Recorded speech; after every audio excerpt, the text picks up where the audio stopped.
Financiar la crisis, etapas del caso argentino, primera parte. Introducción. Argentina, un país caracterizado en la historia por sus aciertos y desaciertos en materia económica, comienza la práctica del llamado ahorro privado a lo largo de unos 70 años, poniendo en evidencia a un país que lucha por el mejoramiento de su economía. Es por ello que Aníbal se interesó tanto en la trascendencia económica de Argentina y dio su punto analítico con respecto a la economía, destacando diversos tópicos de interés que pueden servir de aprendizaje para muchos. Primera etapa: el avance del Estado en la generación de la actividad económica 1935-1952. Caracterización del periodo. Marco internacional.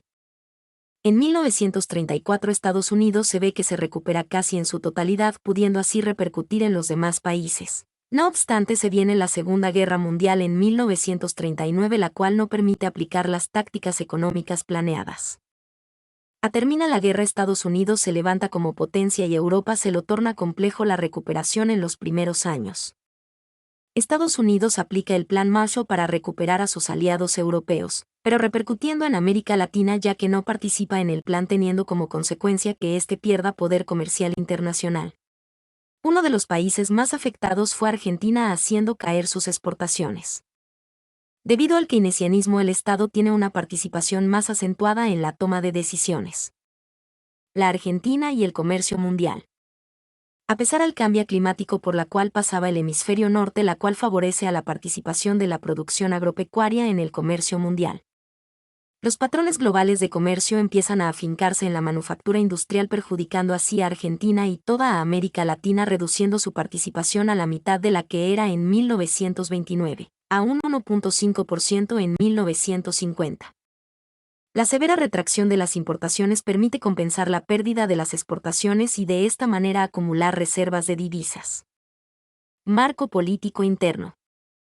Argentina estaba regida por un gobierno el cual mantenía su poder bajo fraude electoral, pero esto cambia hasta el golpe de 1943 al gobierno de Castillo, donde el coronel Perón debutó y más adelante se convierte en ministro de guerra y vicepresidente de la nación. Debido a las divisiones en los militares, la convocación a elección era algo complejo. Perón fue obligado a renunciar y al mismo tiempo encarcelado, pero a pesar de todo es puesto en libertad y toma la presidencia en 1946, donde da inicio a un periodo con cambios políticos. La política económica peronista. El discurso económico de Perón contaba con 4 elementos: mercado interno, nacionalismo económico, rol preponderante del Estado y papel centrado de la industria. El Estado incrementó su importancia en lo económico como regulador y proveedor de servicios. La demanda global se sobrepone ante la oferta debido a que no hubo adiestramiento durante la guerra, llevando así a descontrol en las importaciones, provocando altos niveles de inflación en Argentina. La política monetaria y la creación del Banco Central.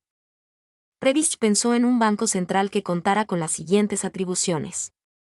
1. Detentar la exclusividad de la emisión monetaria. 2. Mantener reservas de oro o divisas como respaldo de esa emisión. 3. Regular el crédito y los medios de pago. 4. Inspeccionar y controlar a los bancos y demás entidades financieras. 5. Otorgar redescuentos. 6. Controlar el mercado de divisas. 7. Intervenir en forma activa en los mercados de dinero y cambios. Este banco abrió sus puertas en junio de 1935. Perón en 1946 nacionalizó el Banco Central de la República de Argentina y sucesivamente varios bancos apoyaron diferentes causas relacionadas a la actividad agrícola, económica y para el beneficio de las personas. A pesar de la inflación que ya existía, la demanda de dinero se consideró alta, algo que para 1950 ya no sería. Política fiscal. Existen 3 ejes principales para la estructura de ingresos, teniendo que ver con la política de recaudación por el llamado aumento del gasto. 1. Reforma del sistema impositivo. 2. Nuevo sistema previsional. 3. Control absoluto. La inversión. Toma auge el sector manufacturero, convirtiéndose en el principal destinatario de inversión. Es por esto que además de la guerra, la inversión extranjera desaparece de Argentina. Se caracterizó porque durante este mismo tiempo se inició la industrialización por sustitución de importaciones tanto de pequeños y medianos emprendimientos financiados con ahorro interno privado. El ahorro privado entre 1935-1952. Análisis descriptivo de los principales determinantes. La necesidad hace que haya una redirección hacia el consumo por parte del proceso Easy. A este se le anexaron cambios en la distribución de la renta en forma de créditos dirigido al sector industrial y incrementos salariales. El principal destino del ahorro en esta etapa parece ser el financiamiento del proceso Easy. Contrastación empírica. En este periodo no hubo algún éxito en poner en práctica el pensamiento keynesiano, al igual que fue improductivo el agregado de variables al asunto, a modo de una mejor explicación. Como resultado, se tiene que la propensión media del ahorro privado para todo este periodo fue del 15% con descenso en 1938 y en el trienio de 1947 a 1949. Segunda etapa, inestabilidad política y stop y go. 1953-1975. Caracterización del periodo. Marco internacional. La economía mundial crecía tras la finalización de la Segunda Guerra hasta 1971. Gran Bretaña pierde protagonismos debido al nacimiento de la CE, poniendo hacia Francia y Alemania como protagonistas. La relación argentino-europeo está siendo afectado primero porque Gran Bretaña perdía importancia relativa en Europa, y segundo porque Francia estaba a la cabeza como país de tradición agrícola, con peso en el CE. Esto claramente bueno era favorable para los intereses argentinos. Estados Unidos seguía liderando entre los países con economías de mercado. Así como también empezó a recibir inversiones extranjeras en su territorio. En América Latina la materia prima perdió valor en el comercio internacional. Se crea la Asociación Latinoamericana de Libre Comercio para fortalecer el proceso sustitutivo. Al final de la etapa, la estabilidad de los mercados mundiales se ve afectada por la inconvertibilidad del dólar y la crisis del petróleo, provocando que éstas colapsaran. La política exterior argentina y la inserción en los mercados mundiales. Perón no lleva una relación muy cordial con Estados Unidos, sino alejada, pero al momento de la crisis de divisas inicia una política de acercamiento económico a Estados Unidos. Como en Argentina las inversiones extranjeras habían sido reducidas debido al decaimiento de Inglaterra, se propone una Ley de Inversiones Extranjeras 1953, donde los principales beneficios que contemplaba para los inversores eran: 1. Posibilidad de remitir un porcentaje de las utilidades a la casa matriz a partir del segundo año de la radicación. 2. Posibilidad de repatriar la inversión, en cuotas, a partir del 10º año de la radicación. Se quería lograr el reabastecimiento del petróleo, ya que es fundamental para el proceso de Easy. Para ello el gobierno realizó un acercamiento a una petrolera californiana y se quería llegar a la creación de la Corporación California Argentina, donde Perón tenía cierta discrepancia con su gabinete. Al salir Perón y llegar Frondizi, profundiza la Ley de Inversiones Extranjeras. Se hizo hincapié en la Ley de Petróleo y Gas y se intentó mantener los lazos comerciales con la URSS. Marco político interno. 20 años de inestabilidad. Coincidente con la iniciación del segundo mandato presidencial, 1952 marca un punto de quiebre de la política peronista. El país pasaba por una crisis en el sector externo de la economía y una alta inflación. En 1955 el gobierno de Perón cae y es exiliado. Se instaló un gobierno provisional, encabezado por el general Lonardi como presidente, reemplazado luego por el general Aramburu. Este último tomó acciones sobre el peronismo y su gente, teniendo como consecuencia que este partido creara resistencia en contra los gobierno presente. En 1957 se hace llamado a elecciones donde ganaron los votos blanco proporcionados por el peronismo proscrito. Las segundas elecciones en 1958 la ganó Frondizi, pero se dice que hubo complot con la gente del peronismo. Gobernó bajo tutela militar pero no complació al Estado y fue derrocado en 1962. El peronismo proscrito siempre se lleva una buena cantidad de personas, lo que ponía complejidad a la hora del llamado a elecciones, llevando a que las fuerzas militares tomaran el poder otra vez. Y se volvía a repetir la misma situación a las elecciones de 1957. Llegando al poder Dr. Arturo Illa, el cual es derrocado por la fuerza militar en 1966, donde se designó presidente el general Onganía.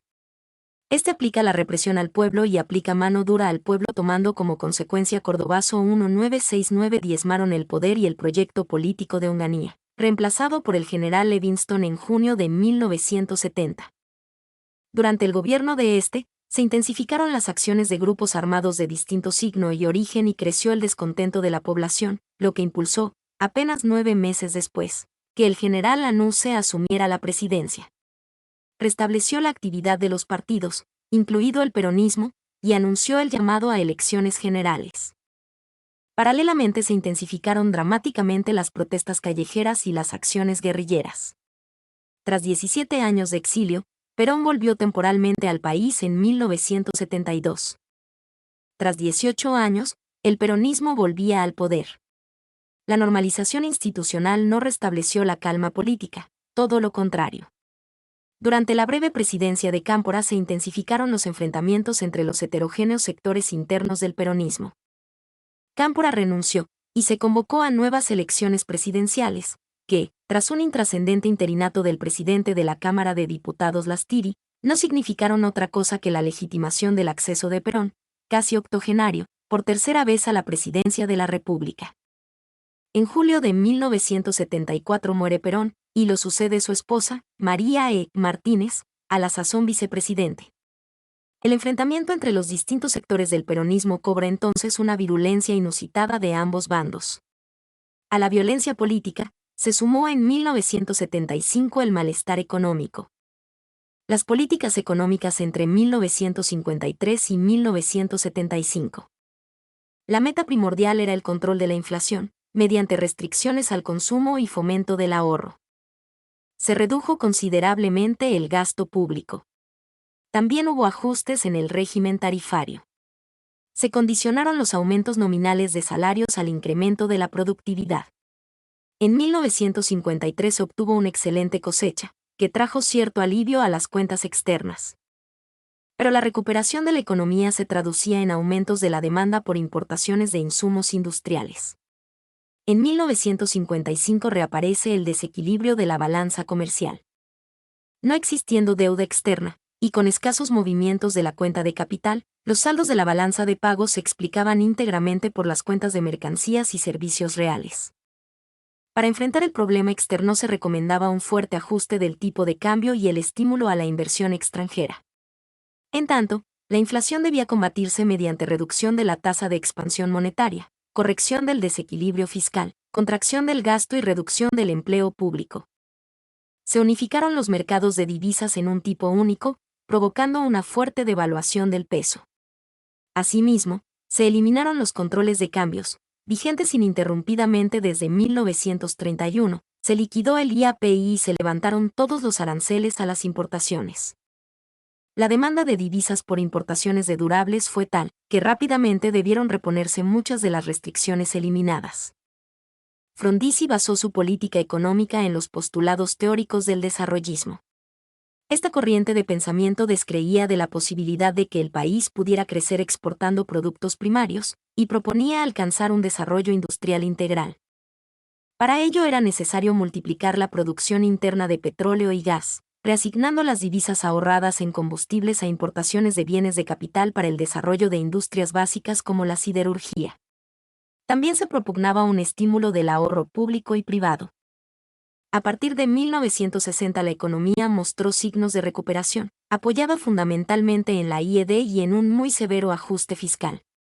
Era cada vez más evidente la exposición de la economía a los vaivenes del sector externo. El derrocamiento de Frondizi dejó trunco el proyecto económico desarrollista. La principal medida del gobierno de Guido fue la eliminación de las intervenciones del BCRA en el mercado de cambios. También se reajustaron las tarifas y se pagaron salarios y cuentas con proveedores del Estado con una emisión de bonos. Nuevo golpe de timón con la llegada a la presidencia del Dr. Illa.